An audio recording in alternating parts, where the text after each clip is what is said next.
سیدنا سہل بن عبداللہ التستری رحمہ اللہ کسی ویران جنگل میں رہتے تھے۔ کچھ عقیدت مند ملاقات کے لیے ان کی بارگاہ میں حاضر ہو کر عرض کرنے لگے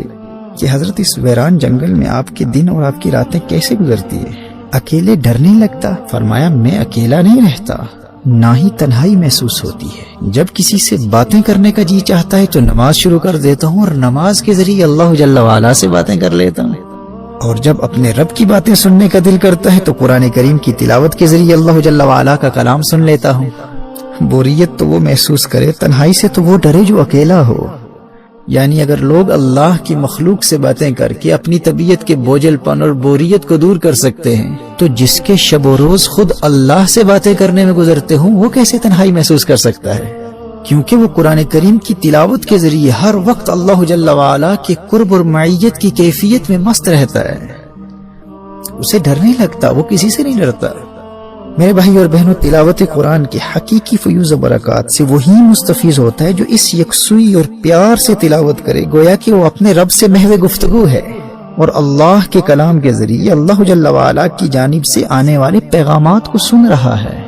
لیکن یہ کیفیت دوسری صورتوں کے مقابلے میں سورۃ الفاتحہ کی تلاوت کے دوران نسبتاً آسان ہو جاتی ہے اور اپنے درجہ کمال تک پہنچ جاتی ہے، کیونکہ سورۃ الفاتحہ کی تلاوت کے دوران انسان نہ صرف تلاوت کے ذریعے اللہ جل وعلا کے پیغامات کو حاصل کرتا ہے بلکہ اس سورت کی تلاوت کے ذریعے وہ اللہ کو پکار رہا ہوتا ہے، اور اللہ جل وعلا کی جانب سے ایک ایک آیت کی تلاوت پر جو خاص جواب ملتا ہے اس جواب کو نبی کریم صلی اللہ علیہ وآلہ وسلم نے ہم جیسوں کی آسانی کے لیے لفظ بلفظ بیان فرما دیا ہے کہ اللہ جل وعلا کی جانب سے جواب کیا ملتا ہے۔ دیکھیے، جو اللہ جل وعلا کے خاص مقرب بندے ہوتے ہیں وہ تو باقی صورتوں کی تلاوت پر بھی جو جواب ملتا ہے اسے بھی حاصل کر لیتے ہیں، لیکن یہ عام لوگوں کے لیے ممکن تو نہیں ہے نا۔ پر سورۃ الفاتحہ کی تلاوت کی خصوصیت یہ ہے کہ رحمت للعالمین صلی اللہ علیہ وآلہ وسلم نے اس سورہ مبارکہ کی تلاوت پر اللہ جل وعلا کی جانب سے آنے والے جواب کو ہر خاص و عام کے لیے بیان فرما دیا ہے۔ اب کس قدر محرومی ہے اس شخص کے لیے جو ہر روز نماز میں اور غیر نماز میں بھی سورۃ الفاتحہ کی تلاوت کرتا ہے، اور نبی کریم صلی اللہ علیہ وآلہ وسلم نے اس تلاوت پر اللہ جل وعلا کی جانب سے آنے والے جواب کو بھی بیان فرما دیا ہے۔ لیکن اس غافل نادان کو آج دن تک یہ موقع ہی نہیں ملا کہ وہ یہ جاننے کی کوشش کرے کہ جب میں سورۃ الفاتحہ کے ذریعے اللہ کی حمد بیان کرتا ہوں اور اللہ کو پکارتا ہوں تو میرے اللہ کی جانب سے کیا جواب آتا ہے۔ تو سماعت فرمائیے، حدیث قدسی ہے، نبی کریم صلی اللہ تعالی علیہ وآلہ وسلم نے ارشاد فرمایا کہ اللہ جل وعلا نے ارشاد فرمایا میں نے صلاۃ کو اپنے اور اپنے بندے کے مابین تقسیم کر دیا ہے۔ صحیح مسلم کی حدیث کے الفاظ یوں ہیں، فَنِصْفُهَا لِي وَنِصْفُهَا لِعَبْدِي۔ اللہ ارشاد فرماتا ہے سورۃ الفاتحہ کا ایک نصف میرے لیے ہے اور ایک نصف میرے بندے کے لیے ہے۔ فَإِذَا قَالَ الْحَمْدُ لِلَّهِ رَبِّ الْعَالَمِينَ قال اللہ حمیدنی عبدی، جب بندہ الحمدللہ رب العالمین پڑھتا ہے، جب بندہ کہتا ہے کہ تمام تعریفیں تمام خوبیاں اللہ کے لیے ہیں جو سارے جہانوں کا مالک ہے، تو اللہ کیا جواب ارشاد فرماتا ہے؟ اللہ ارشاد فرماتا ہے حمیدنی عبدی، میرے بندے نے میری حمد بیان کی۔ فاذا قال الرحمن الرحیم، جب بندہ الرحمن الرحیم کہتا ہے، جب بندہ کہتا ہے بہت مہربان اور بہت رحیم، بہت رحم والا، تو اللہ کی جانب سے جواب کیا آتا ہے؟ اللہ ارشاد فرماتا ہے اثنا علی عبدی، میرے بندے نے میری ثنا بیان کی۔ اللہ کی جانب سے آنے والے اس پیار بھرے جواب پر غور کیجیے اور اسے زبانی یاد کر لیجیے، اور آج ارادہ کر لیجیے کہ آج کے بعد جب بھی سورۃ الفاتحہ کی تلاوت کروں گا تو اللہ جل وعلا کی جانب سے آنے والے اس جواب کا تصور کرتے ہوئے روحانی طور پر اللہ سے ہم کلامی کی اس کیفیت سے لطف و سرور حاصل کروں گا۔ کس قدر پیار سے اللہ ارشاد فرماتا ہے حمیدنی عبدی، دیکھو میرے فرشتوں، میرا بندہ میری حمد بیان کر رہا ہے۔ اثنا علی عبدی، ارے دیکھتے نہیں میرا بندہ میری ثنا بیان کر رہا ہے، گویا کہ اپنے فرشتوں سے فرما رہا ہے دیکھو میرے فرشتوں حمیدنی عبدی۔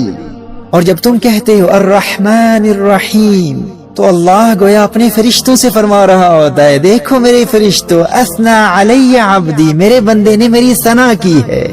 صحیح مسلم کی یہ حدیث ہے، نبی کریم صلی اللہ تعالی علیہ وآلہ وسلم ارشاد فرماتے ہیں کہ اللہ فرماتا ہے فَإِذَا قَالَ مَالِكِ يَوْمِ الدِّينِ، جب بندہ کہتا ہے مالک یوم الدین، روز جزا کا مالک، قال مجدنی عبدی، اللہ ارشاد فرماتا ہے میرے بندے نے میری بزرگی بیان کی. سبحان اللہ. فَإِذَا قَالَ إِيَّاكَ نَعْبُدُ وَإِيَّاكَ نَسْتَعِينُ،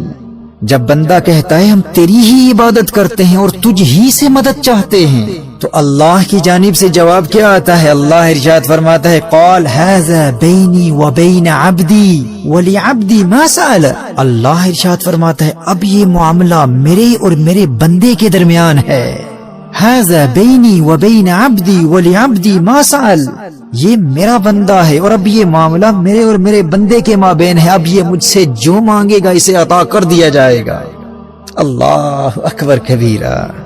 پھر جب بندہ پڑھتا ہے فَإِذَا قَالَ اهْدِنَا الصِّرَاطَ الْمُسْتَقِيمَ صِرَاطَ الَّذِينَ أَنْعَمْتَ عَلَيْهِمْ غَيْرِ الْمَغْضُوبِ عَلَيْهِمْ وَلَا الضَّالِّينَ، جب بندہ اللہ کی بارگاہ میں عرض کرتا ہے یا اللہ ہم کو سیدھا راستہ چلا، راستہ ان کا جن پر تو نے احسان کیا، نہ ان کا جن پر غضب ہوا اور نہ بہکے ہوئوں کا، تو اللہ کی جانب سے پھر جواب آتا ہے. اللہ پھر ارشاد فرماتا ہے هَذَا لِعَبْدِي وَلِعَبْدِي مَا سَأَلَ، یہ میرے بندے کے لیے ہے اور جو اس نے مانگا اسے دیا گیا.